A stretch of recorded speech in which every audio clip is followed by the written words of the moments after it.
Hello everyone and welcome back. Today we're going to be looking at Failbetter's game Sunless Sea.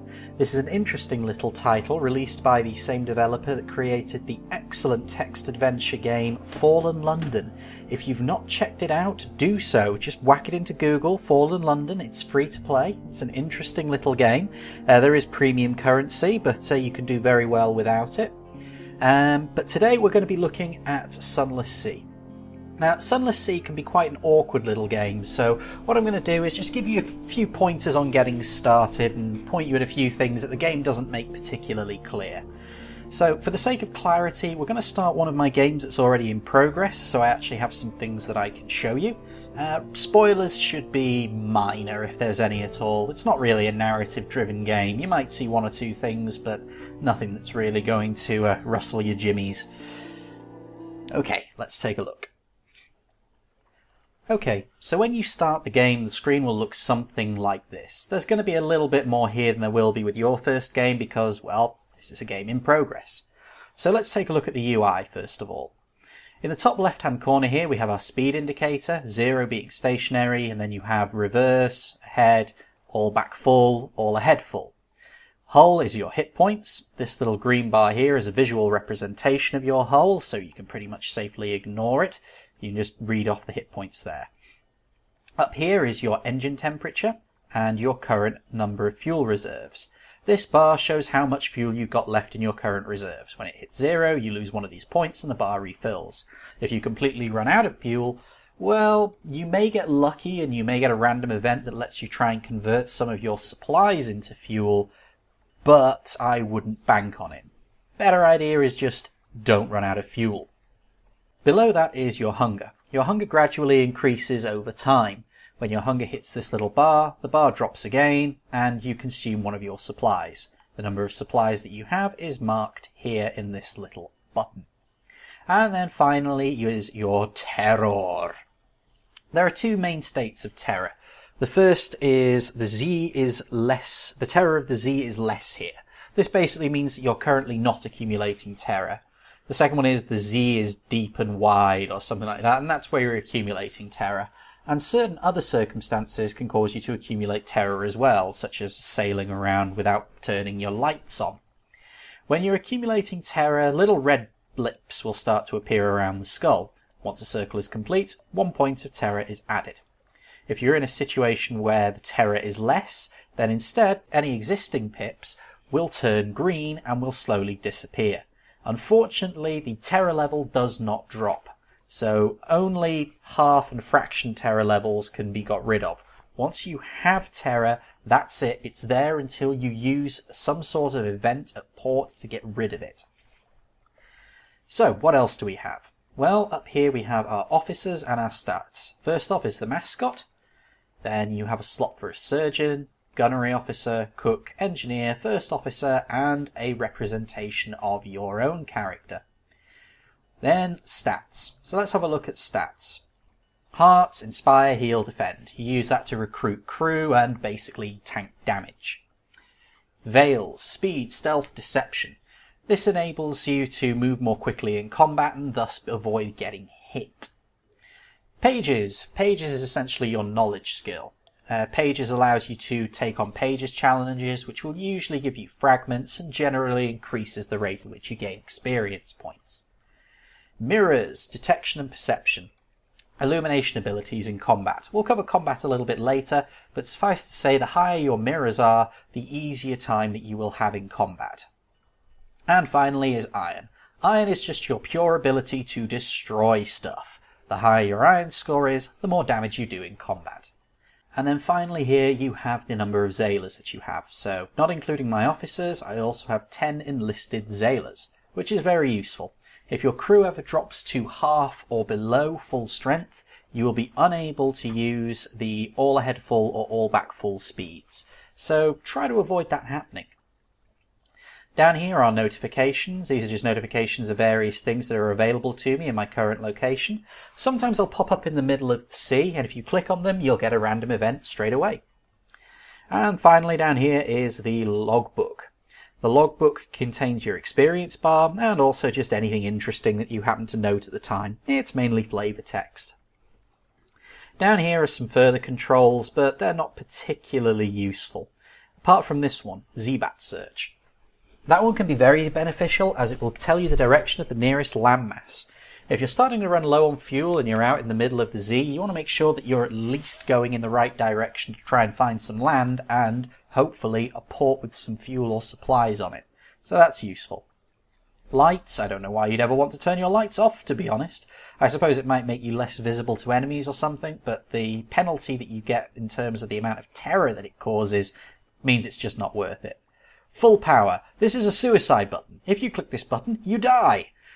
I'm assuming that this is going to be fixed in later versions of the game. Okay, in reality what it does is it chucks an extra unit of fuel onto the engine, which increases your engine temperature, which increases your speed. In theory, this is really useful because it means you get to run away from things. In reality, it makes your engine explode, and unless you have a really good heart score, everybody dies. Well, not everybody, but typically it'll explode 2 or 3 times, and then everyone will be dead. You have your resume here, which is obviously links in with space as well, and that lets you pause the game. The Gazetteer, this is where you'll spend a lot of your game. This is your options menu, come quest log, come inventory sort of thing. Those of you who play RPGs will be pretty familiar with this sort of interface. It's the same basic idea, it just looks different. Finally, your charts, as we have covered, they can also be covered by pressing C. And the main menu, so your usual stuff, save, quit, blah blah blah blah blah blah blah, and then switch to not Iron Man mode because you're a pussy. Okay, so what can we do? The first thing you need to figure out in Sunless Sea is what you want to do.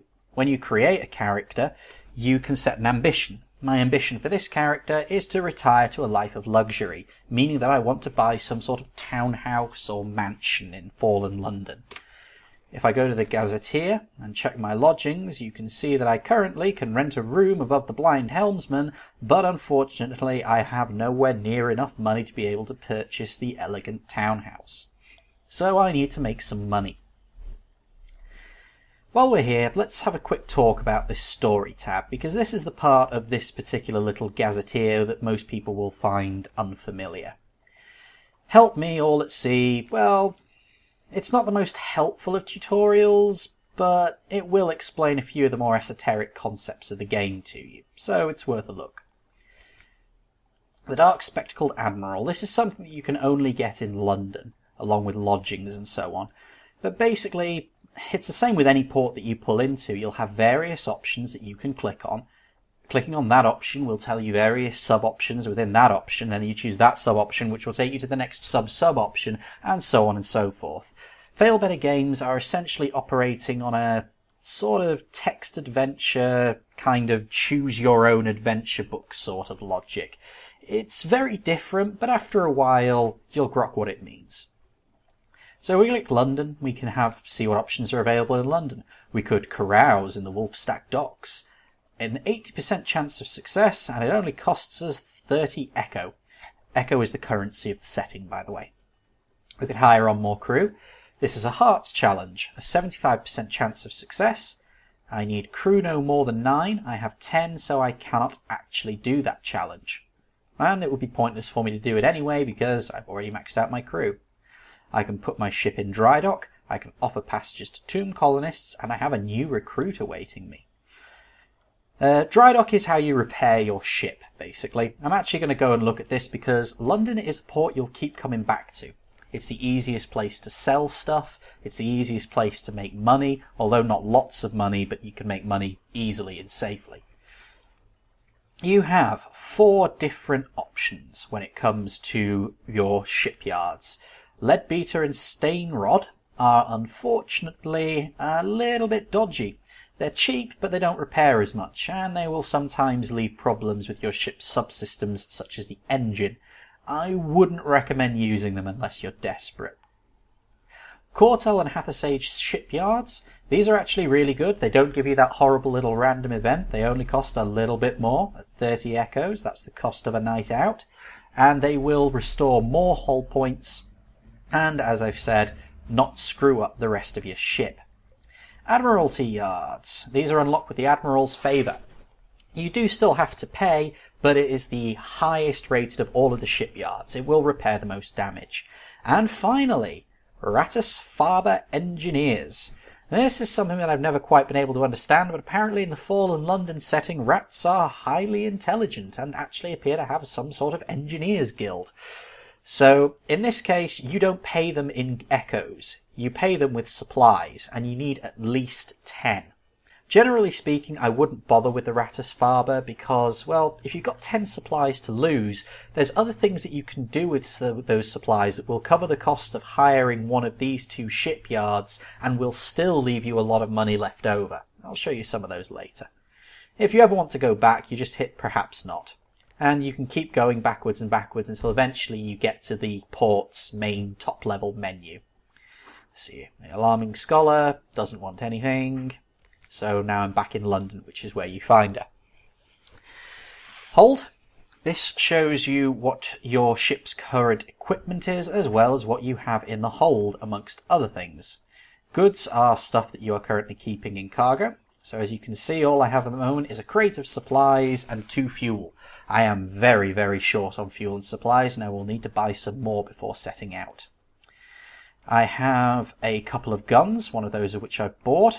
I have the original starting engine, which is not exactly great, but hey, you know, it works. And I have a nice little telescope as well. I can see my money here, my Invictus token to indicate that I'm playing in Iron Man mode. Fragments, which group together to form pages, which give you experience points. Secrets, which can be sold and traded. Tales of Terror, which can also be sold and traded.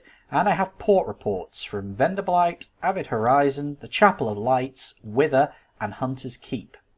So, as you can see, I have been quite busy. The reason my supplies are low is because I've just come back from a rather long trip. I also have a locket of my sweetheart back home, and some strategic information that the Admiralty will be interested in. So let me show you the route that I took for my last little mission. I went up to Hunter's Keep, over to Venderbright, over to the Chapel of Lights, up to the Avid Horizon, across to Codex, over to Wither, back down to Venderbright, over to Hunter's Keep, and then back into London again. Now, it was quite a trip. It's not the longest trip that I've ever done, though. The longest trip I've ever done is a very, very profitable route that I will share with you in just a moment. Okay, next up, the Journal tab. You've got accomplishments here, which is basically just your standard Chivos. Stories. This is basically statistics and information and things that your character has in their possession, which don't really work in the hold. I've never quite got my head around the item systems of this game. Like I said, the developers seem to be basing their ideas a lot more on text adventures and choose your own adventure books, and so consequently some of the stuff gets a little bit esoteric and weird, but after a while you get used to it. I can keep track of my terror here, as well as there. Stone, Storm, and Salt. These are 3 of the gods of the Untersee. And apparently they're not very pleasant, but if you have this icon, you can use it to try and gain their favour or attention. Time Ever Changing is an element of the game that causes certain events to trigger. It's essentially a ticker. I have a new recruit, which means that I can get a new recruit at London. I have 10 Admiralty's Favour, which I can use in the shipyards. I've not found anywhere else to use them yet. Antiquarian is a trait that I have. That means that I like to hunt down artefacts and bring them back to the university. Finger King's Footsteps is something that the Magician actually needs, but you need to talk to the Magician before you get the Finger King's Footsteps, or else it won't trigger. So now I've got Finger King's Footsteps, which is pretty much bloody useless. I'll try and see if I can flog it somewhere. And Circumstances are some just bits of information about your character and your character's place in the world, such as your lodgings, the past that you chose and the ambition that you chose when you started the game, your relationship with the Sisters of Hunter's Keep, and whether or not you have someone back home. Officers. When you engage an officer, they will be here. You can right-click on them to assign them into their relevant slot. Please note that officers can only operate in the slot in which they're intended to be put. You can't, for example, put the Sly Navigator into the cook slot. He can only be a navigator, and as a navigator, he's a first officer. And as you can see, the Carnelian Exile gives much, much better stat bonuses than the Sly Navigator. Unless we really, really need one more point of mirrors. You can also right-click on your officers to speak to them as well, and it's recommended to do this. When you've combined enough fragments together, you get secrets, and these secrets can be used to level up. So for example, I can use this now to level up my iron with my gunnery officer, but I'm not going to. Let's speak to the magician. I can improve my veils. My veils is quite low, so let's go for it. Trading in 1 secret, gain 1 veils. I'm going to keep 1 secret because, as I said earlier, secrets can be bartered and traded as well, and it's sometimes more useful to have the money than it is to have the XP. Shops. Not every port that you encounter has shops, but most of them will have at least a basic provisioning area. No one, and I mean no one, as far as I can tell in this world, has a port that even comes close to Fallen London's. Of course, I may be wrong. I've not yet explored the entirety of the Untersee. Either way, the result is the same. You simply click on the shop to peruse what they have to offer, and you can buy and sell using the buy and sell buttons. Anything that you buy will usually be put straight into your hold, and will then need to be equipped to the relevant slot by simply clicking and dragging. Finally, shipyards. Shipyards is where you can buy new ships, if you ever get enough money. To put this in perspective, a decent warship here costs 14,000 echoes. And on a pretty good run, I might make about 300 to 400 echoes, but then need to pay out probably about 100 to 150 to refresh supplies and fuel. So it's quite a slow-paced game. But to be honest, it is a game where you really can just enjoy the journey. Okay, so now that you know the Gazetteer and the UI, you know pretty much everything you need to know to play the game. The rest of it is just experience. So I'm going to show you a few little tips and tricks just to get you started. So first of all, I need to restock. Fortunately, Miss Plenty's shipside provisioners is able to satisfy my needs. This is one of the cheapest places in the map to buy fuel and supplies. Most places will charge you 20 echoes for a crate of supplies or a barrel of fuel. As such, it's generally a good idea to stock up on everything that you need in London before leaving. Otherwise, it's going to eat further into your profit margin.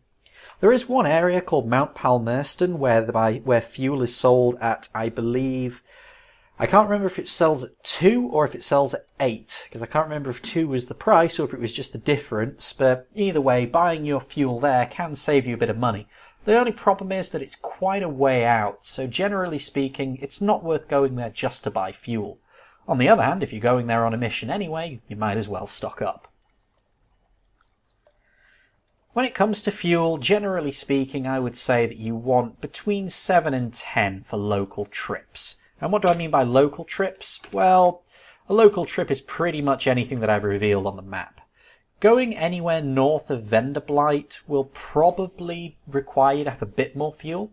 I would recommend that if you're going as far as Mount Palmerston, which is around about here, or an equivalent distance, given the fact that you're going to be bouncing from port to port and not going in a straight line, which is going to mean that you're spending more time at sea and thus using more fuel, 15 fuel is usually as much as you will reasonably need. Now, how about supplies? Well, that's a little bit more complicated. Throughout the Untersee, there are various monsters that you can fight that will actually reduce your supply demand. Bats, for example, can be killed and their corpses turned into a supply crate. That supply crate can then be consumed or sold as you see fit. There are also crabs. If you eat a crab, it will reset your hunger bar. And this basically means that killing crabs and eating them doesn't have much of an effect if you don't have much hunger. On the other hand, the higher this bar goes, the greater the benefits of doing so. And of course, if this bar drops without hitting this line, you don't consume the supplies. So you can either just keep restocking on supplies as you go, or just making sure that you never need to dig into your ship supplies anyway by ensuring a constant tasty supply of crab meat. The only problem? Well, bats tend to live up this way, crabs tend to live down this way. So you'll need to work out what you're doing. Generally speaking, if you're going to be relying on crabs, it's a good idea to make sure that you've got some supplies in the hold. If you've got bats, however, then you can probably get away with maybe only having 5 supplies. But I would usually leave port with between 5 and 10.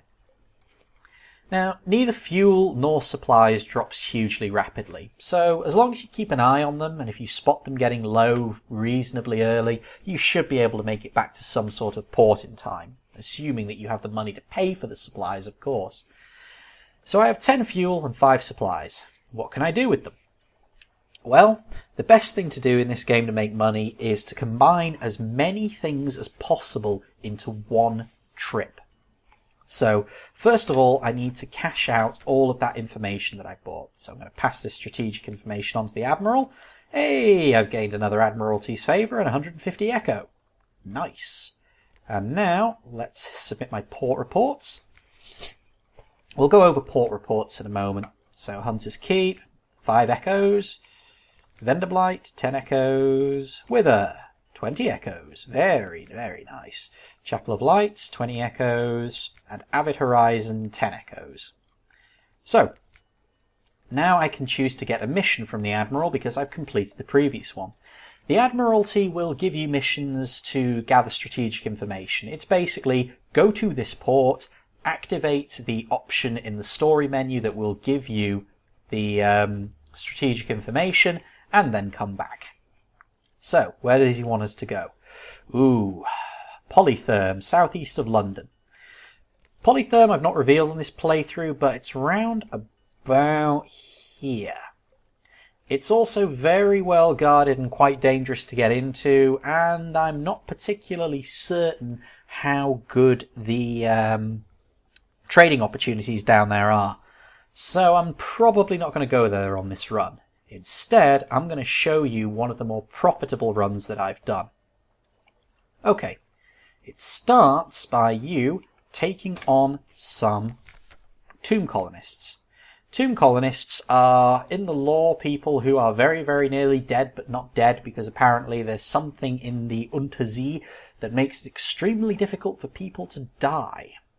And so, consequently, people who really, really, really, really should be dead, but are not dead, tend to get shipped off to tomb colonies. You can see the air quotes.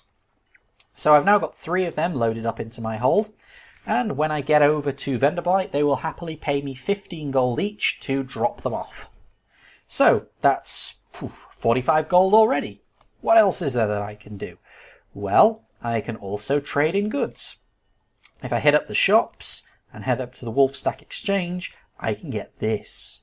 Mushroom wine is a very, very profitable commodity. Unfortunately, it's quite expensive, so you need to get some money together first. But there is a group here at Godfall who will quite happily pay you equivalent of something like an extra 5 echoes on the unit price when it comes to mushroom wine, but you can only sell it to them in blocks of 5. So make sure you've got 5, 10, 15, 20, whatever, before you go to Godfall. But that makes you quite a bit of money. Next up is Abbey Rock. Abbey Rock buys supplies at 11 echoes per unit. Nowhere else that I found so far pays that high. And if you hunt bats, and each bat turns into a supply crate, this essentially means that each bat swarm you defeat gives you another 11 echoes. So you can farm bats, head over to Abbey Rock and convert them into cash rather than having to eat them, which is possibly the better option. Next, I would head north to the Shepherd Isles. Now what you do there can vary. If you have 15 supplies and I believe it's 3 mushroom wine, you can get a revelationary chart, which you can sell to the Admiral for a lot of echoes. Failing that, the best thing to do is just pick up the port report. Oh, by the way, you want to be picking up port reports at every single one of these ports you stop at. Picking up a port report is dead easy. It's just an option in the main menu in the story tab on your Gazetteer. It's not much, but, you know, if you're going to be there, you might as well get the 10, 20 gold that you get from making up that port report. Sorry, not making up, compiling. Okay, from here I head north through the Phosgene Bleaks into Demeo Island and the Iron and Misery Cove Funging Station. At the Iron and Misery Cove Funging Station, you can choose from a variety of events that will help you to reduce your terror and increase your supplies, or alternatively, increase your supplies and increase your terror. Generally speaking, you don't get a free ride in this game. I should also point out these little stylized crosses here that look like almost like compasses. Those are light buoys. When I start sailing, we'll look at light in a little bit more detail, but it's quite important that you know where they are and what they are.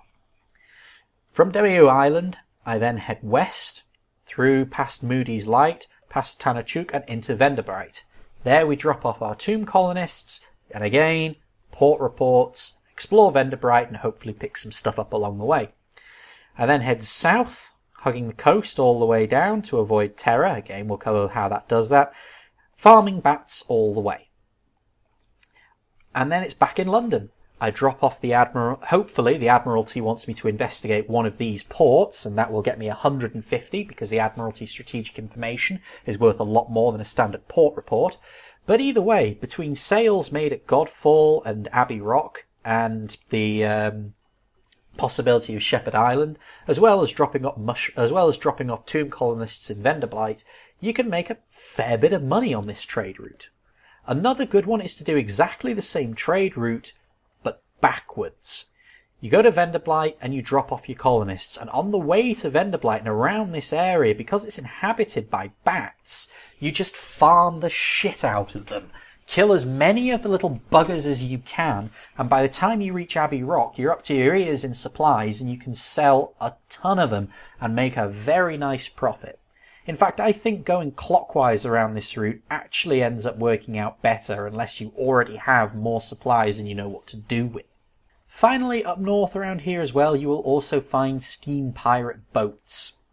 If you can take down those boats, you'll get the option to loot and scuttle a boat or send it home. If you choose to send it home, then there's a chance. I believe it's 80% that you will succeed. If you succeed, you lose 2 crew because someone needs to pilot the damn thing, but when you get back to London and check out your lodgings, you will find a nice little bounty of 50 echoes waiting for you for each ship that you've managed to capture. Failing that, if you do not want to capture the ship, say for example because losing that crew would take you below half of maximum and thus consequently reduce your speed, you can instead just loot the ship and get some random low-grade loot. Generally speaking, it's nowhere near as good as having 50 echoes, but hey, sometimes the needs will as the devil drives. Okay, so let's start sailing. Unpause the game, launch, all ahead full. So the first thing about Sunless Sea is that it's a very sedate, slow-paced game. It's all about atmosphere and about exploring this world. It's not about trying to power your way up through to the biggest ship with the biggest guns that you can. If you're after that sort of thing, there are plenty of games that you can play, but this ain't one of them. So, a random event. Eyes on the lookout shoots. The false stars in the cavern roof are shifting. A rare and ominous event. What now? Eyes on the deck. Forbid them to look. So I can try and forbid them to look, or I can record the change and assign a name. So, I don't know what's actually going to come of that. This is a very interesting one. This looks like the low risk option, where it's basically you're not going to get anything positive, but you won't get anything negative either. Let's gamble. I've lost 3 terror. That's very useful, and I passed the check. Nice. Okay, unpause and carry on going. So you'll see here no red blips are appearing around my terror, and this is because I'm close to the shore. When you're close to land, and bear in mind you have to be quite close, you will not accumulate additional terror. You also won't accumulate additional terror if you're in the region of effect of a light buoy or being hit by the light beam of a lighthouse. I'm just going to move out to sea a bit to show you here. You can see when you start generating terror as these side lights on the ship will flare up. And there you go, you can see the blips appearing. I turn hard to port. Oh, I've gained a level of terror. You can see that one's gone green and it's gone. I'm going to stop and I'm going to show you the combat. This is a pirate steamship. I've strayed too far from the... There we go. Back in with the... back in the light there. Yeah, the pathfinding on the enemies is odd, especially if you're at the edge of their patrol zones. So sometimes you just got to hit them. So when you encounter an enemy, generally speaking, you've got a few options. You have the non-combat option and the combat option. The non-combat option, if it succeeds, allows you to avoid combat, but involves either a challenge or alternatively some sort of sacrifice of resources. In some cases, both. Or you can just fight. Okay, combat is actually very, very simple. Hull, this is your hit points. First person to reach 0 loses. Crew, this is your crew. First person to reach 0 loses. Your ships, mine's prettier. Next to your ships is the illumination level. This whole game takes place underground, so consequently if you want to be able to hit anything, you've got to be able to see it first. So the first stages of the battle involve trying to get as much visibility on the enemy ship as possible, whilst minimising their visibility on you. To that end, you have a variety of options that you can perform. Each option takes a certain amount of time. For example, this salvo requires 5 seconds, devastating salvo needs 7, launching a flare requires 5, and so on and so forth. These evade tactics generally will reduce your illumination level, and in the case of evade, it also slightly increases the distance as well. Distance adds a function to the power of certain attacks, and of course many monsters which don't have ranged attacks need to close to point blank range before they can hurt you.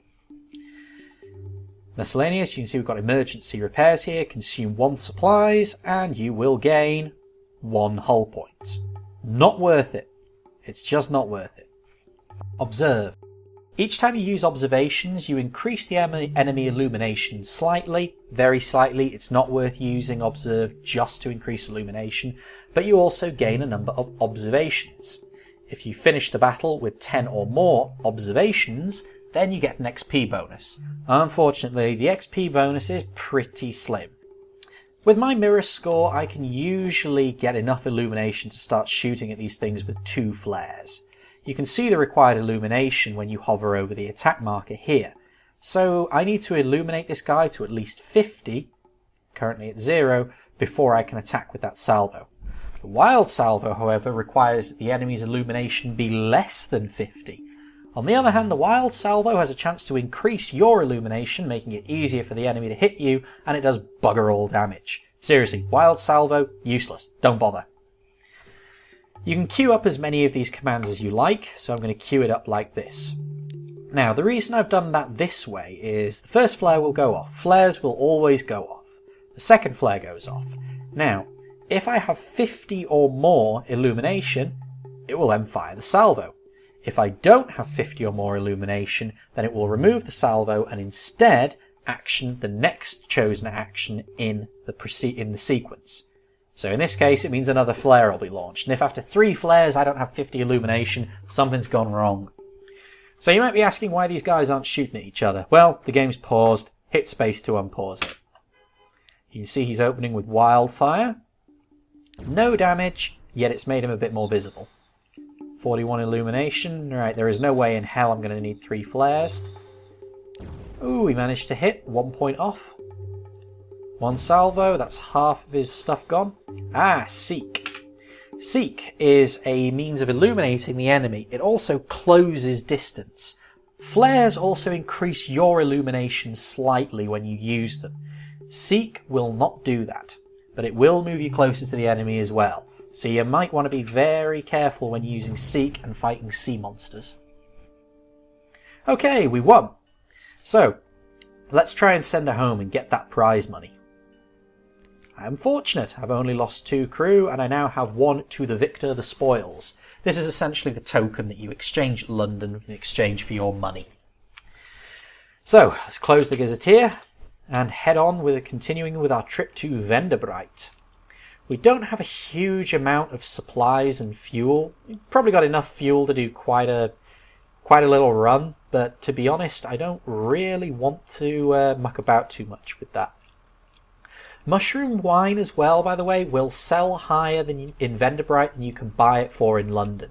That means if you're planning on ferrying tomb colonists, it's usually a good idea to stock up on a little bit of mushroom wine as well. Unfortunately, the return on investment is nowhere near as good as Godfall. Seriously, if you're trading in mushroom wine, hit up Godfall. So now we come into dock. You can see the dock there marked by that circle. Press E to dock, and now we are at a brand new port. So let's go into the tomb colony, and we can do a variety of options. The first is to gather gossip. That gets us a port report. So that's about 10 extra echoes. Hey, it ain't much, but you know what? It's an extra crate of supplies, or it's an extra barrel of fuel. And believe me, it's going to be that one extra crate that is going to screw you over. Now you may be asking, how do we get rid of the tomb colonists? Well, you sell them. That's right, you sell them. Apparently they're tipping you. Totally not slavery. Yeah. Anyway, moving swiftly on, we can explore Vendorbright. Now this is an interesting icon. Something awaits you. This basically is there to stop you going into the port, doing all there is to do in the port, leaving the port, and then immediately coming straight back in again, having everything reset. It takes time for things to reset, and when that time has gone past, you get this unlocked when something awaits you. Basically, so long as you don't just keep coming in and out of the same port, you'll never even need to worry about it. But if you're needing to make regular trips to the same port, it's worth keeping an eye on. So let's explore Vendorbright and see what we find. The Carmine Chapel. Make an offering? What can we do? Leave? Pfft, we're not yellow. Make an offering. Drop a coin. So, unlocked with 1 echo. So I'd give them an echo. Unlocked with no more than 0, unaccountably peckish. This is kind of what I was saying about the whole adventure thing. A lot of these ideas are esoteric. I mean, what is an unaccountably peckish? Is it a character trait? Is it some sort of illness? I don't know.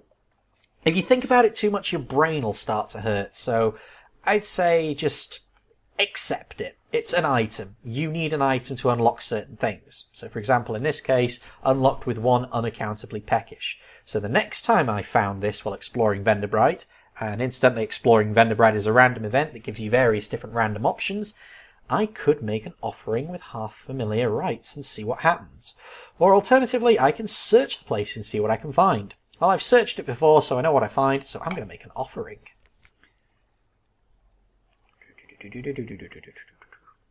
I've gained a tale of terror. That's worrying. Oh well.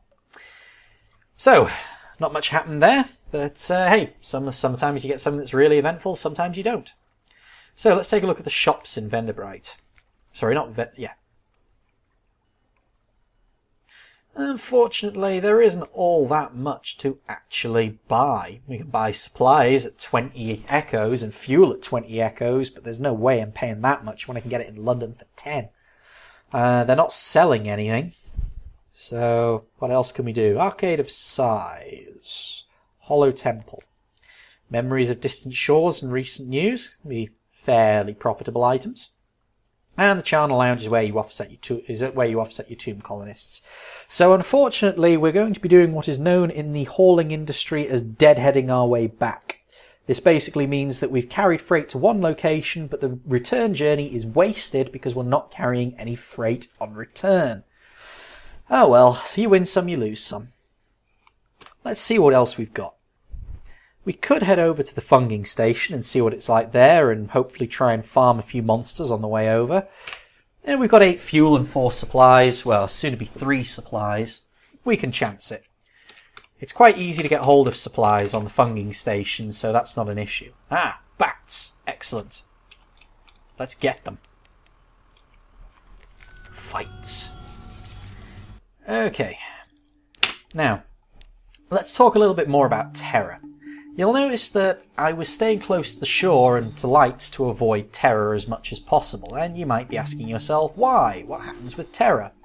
Well, if you ever arrive back in London with more than 50 terror, then the terror is reset to 50. However, You also gain the trait of having nightmares, which can have various unpleasant effects on your character. That said, you can counteract that with restful sleep and so on. However, the real problem with terror is that if it ever hits 100, your crew mutinies. Now, it's not game over if the crew mutinies in the same way that it's not game over if you press the F button and overload your engine. In theory, there's a chance you could survive. In reality, probably not.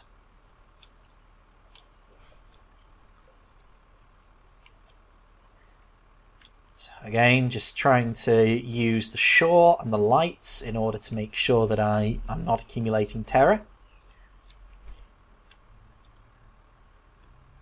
You'll also see down at the bottom there is a lighthouse. Now, lighthouses will only preserve you from terror if you're either right next to them, i.e. on the shore, or if you're caught in their light. So if you've got a long run between like a shore and a light buoy, you can sometimes use the lights from lighthouses to shield you from terror along the way.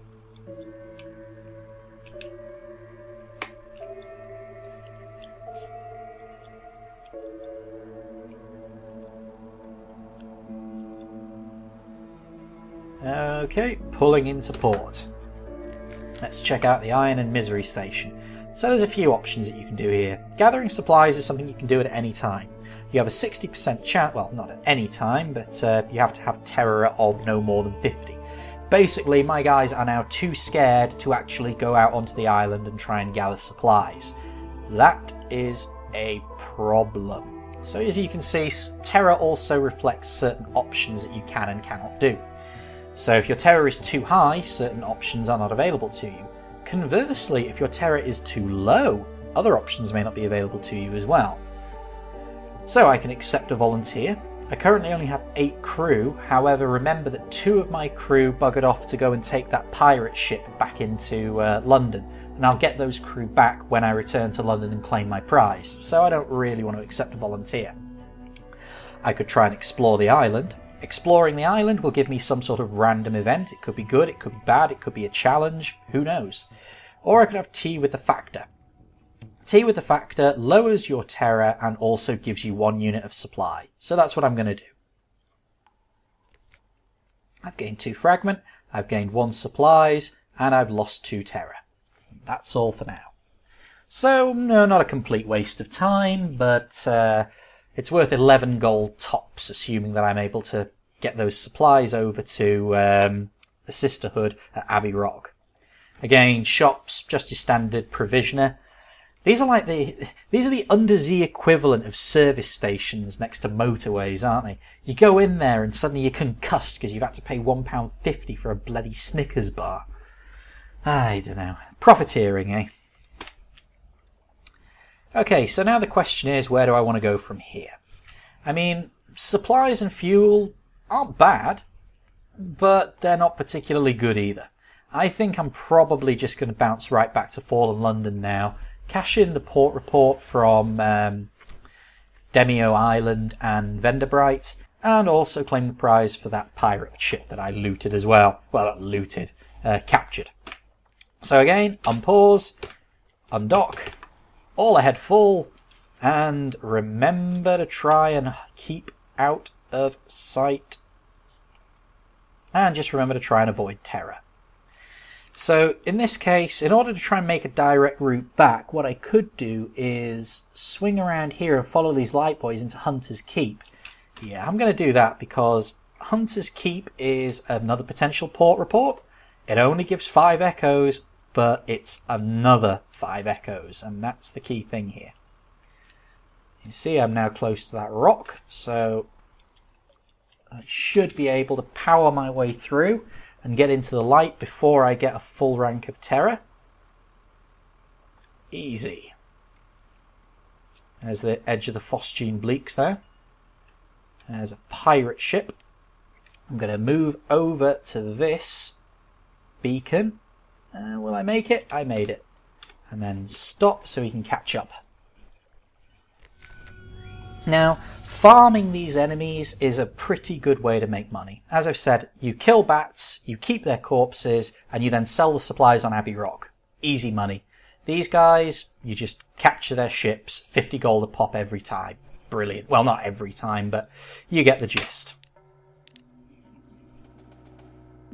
So again, more wildfire, more flares.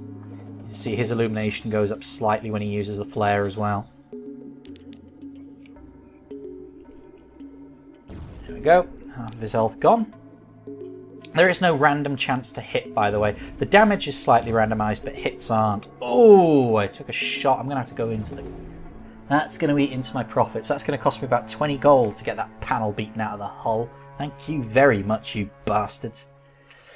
Let's send her home. Hey, fortunate again. So we've now lost 4 crew, but we're going to have 100 echoes waiting for us back in London for booty alone. Not to mention the money we made from shipping the tomb colonists, and also the money that we've saved in gathering bats to try and amortise our supply bill. Now, unfortunately, when you exit combat, your ship loses all momentum, and it takes a while to gain that momentum back. Okay, here's going to be the worst part of the journey, because it's a long, long way to Hunter's Rock, but we have a lighthouse with us. We have a lighthouse with us, do we? Yes, there we go. So that's taken the edge off my terror and enabled me to get close. There we go. Perfect use of a lighthouse. That's actually a light ship, but same difference. Hunter's Keep. Let's have a look. The Sisters of Hunter's Keep are odd. I'll just get my port report there. When you first encounter them, you have the option to spy on them, and they make cryptic references to something, and they have their own little story that advances. But I'm not going to spoiler that one for you, because that is one of the areas where the game does actually have an intriguing little plot. But there's 3 of them, and each one of them will give you something different. Cynthia provides you with tales of terror and food. Phoebe provides you with memories of distant shores, which you may remember spotting in Venderbright as being saleable for 12 echoes, and food. And Lucy gives you a pretty big drop in terror and food. I think all of them give you supplies as well. As in, when I say they give you food, they reset your hunger. So given the fact that my terror is currently at 50, and if I pull into London with more than 50 I run the risk of getting nightmares, I'm going to go with Lucy. I lose 10 hunger, I gain 1 supplies, and I've lost 10 terror. Brilliant. Oh, and something has changed about my relationship with the sisters. I wonder what that could be. Okay, unpause, launch, and away we go. So now it's back into London. So that was a little bit of a run, but you can see the basic principle. Work out a route and try and do something beneficial at each and every route. Simply going over to Venderbright with slave... I didn't say the S word. Simply going over to Venderbright with tomb colonists and dropping them off and then coming back is a mug's game. You'll make money, but you'll make pretty shit money out of it. On the other hand, attacking pirate ships and bats is pretty good money, as is ferrying mushroom wine to the monks, in inverted commas, at Godfall. The Admiralty also offers pretty good work as well, so long as they're not sending you somewhere too far out of the way. In the early game, if they're sending you somewhere that's actually quite far, I would recommend just going, nah, I'm not gonna bother. Like I have with the what was it called? Polytherm? Something like that. Either way, too far, too dangerous, not interested. Maybe once I've upgraded my ship a little bit more, I might make the risk, but not right now. So let's submit my port reports and get my money. You've seen me do this, so I'm just going to go through this quickly. I've read these port reports before, so I don't really care what's in there.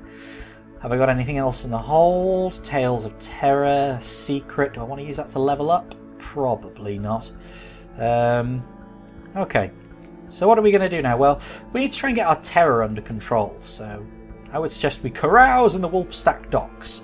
But business before pleasure. Let's go and get my prize money. Lodgings. Long-awaited prize money. 100 gold, 4 crew. Back up to full crew and 100 echoes as well. I keep calling it gold, I apologise. And you can see here various options that you can do in your home as well. A lot of these are win the game options. Like, for example, you can consider retiring if that's your ambition. You can write the Song of the Sea. I don't even know. But London. Now, let's get this ship patched up. Put my ship in dry dock. I'm going to use the Admiralty yards. Lord knows I've got enough of the Admiralty's favour, and it'll only cost me 20 echoes. Ship is now fully repaired. And let's go and bring on my recruits. Again, business before pleasure. Sigil-ridden navigator. Now, navigator's a first officer, and I don't really like the sigil-ridden navigator. I think the Carnelian exile is actually the slightly better option for my particular character and my particular build. So consequently, I'm not going to do anything with this one. Actually, you know what? No. I'm going to take him on board because I can always switch him out to pinch it in special situations. So it's only 50 echoes, I can make that back easily enough. You can see here he gives you 6 mirrors and 3 veils, and the Carnelian Exile gives you 6 mirrors and 3 pages. I think I'll switch them out because my pages score is quite high anyway, as that was one of my starting stats. So I'll assign him in. Speak to him. You can improve my mirrors. Mirrors is quite useful, but really I want to improve hearts. Invite them to dine with you. This officer's story will open up later in development. So that hasn't been put in yet. Remember, this is an early access game. It is not yet finished. Stuff is missing. Stuff is being added. So this tutorial may also be invalid by the time you come to watch it. But hopefully it's not going to be too invalid and it's still going to illustrate the game's basic principles. So let's carouse the Wolfstack docks. Carousing will help you to reduce your terror. How much terror you get, how much of a terror reduction you get depends on your luck. So in this case, I got a good night out, which is not the best result, but it's a good result. I now have 1 recent news. That can be used to coax the sisters out of hiding on Hunter's Keep if they don't feel like seeing anyone. You can also sell it to the shop in Venderbright. The Sisterhood, the one that I mentioned buys your supplies, will also give you small bonuses for recent news, but generally speaking, using it to access the Sisters or get money at Venderbright is the better option. There's probably other stuff out there in the world that you can do with it as well, but again, in this video, I just wanted to focus on stuff that you can do early in the game to help get you started and on the way. Okay, what else is there that we can do here? Well, there is also my lodgings. Another way of reducing terror is to just have a good night's sleep. Unfortunately, I don't have enough money to buy a house of my own, so I'm going to have to rent a room at the Blind Helmsman. So, I have had 1 restful night. I've lost 1 terror and I've lost 10 echoes. That restful night is a quality that can be added. Where is it? It should be around here somewhere. Is it in the hold? Yes, there we go. Curiosity, restful night. That helps you battle nightmares. And again, nightmares appear if you arrive at London with more than 50 terror. It's a trait and it will trigger random events. You're not like having to immediately fight nightmares or some shit like that. Okay, that should give you a basic idea as to how to play Sunless Sea and a few good strategies to help get you started. So, just to go over it one more time. Speed, hit points, fuel, supplies. Don't let either of these hit 0. Terror, don't let this hit 100. You can stop terror rising by staying close to the shore or staying close to lights. Your officers. It will provide you with stat bonuses. You can recruit them at the London docks, but bear in mind that you can't always recruit at the docks. It's a random event. Sometimes it'll be available when you come into port, sometimes it won't. Sailors, don't drop below less than half of your full complement, otherwise you will get a speed penalty. And believe me, it's really, really, really dull. Your logbook shows you a little bit about the stuff that you're seeing and encountering and what your crew and character think about the things that you're seeing and encountering. Notifications, these will appear when you're in docks quite often, or sometimes they will appear when you're at sea. Click on them and you get straight to the event. Nice little shortcut. And finally, a string of options around here. Muck about with the Z-bat a little bit when you're exploring early in the game. For example, if you know you're around here, press Z, and what odds are that the bat will actually point you towards Hunter's Keep. So say, for example, I know that Polythurn, or whatever it was called, is somewhere around here. I'll just go past Godfall, deploy the Z-bat, and then see which direction the Z-bat goes, because that's going to be the nearest direction to land. Fuel button, do not hit it. Just don't. Seriously. And Gazetteer, which is the one that we've covered in the most detail already. So I've really enjoyed playing Sunless Sea. I've racked up quite a few hours on it already. I think it's a really good little game. I hope this tutorial has also shown you a little bit about how the game plays and made you a little bit more interested in maybe trying it out for yourself as well. But in the meantime, thanks for watching. I'm T, signing off.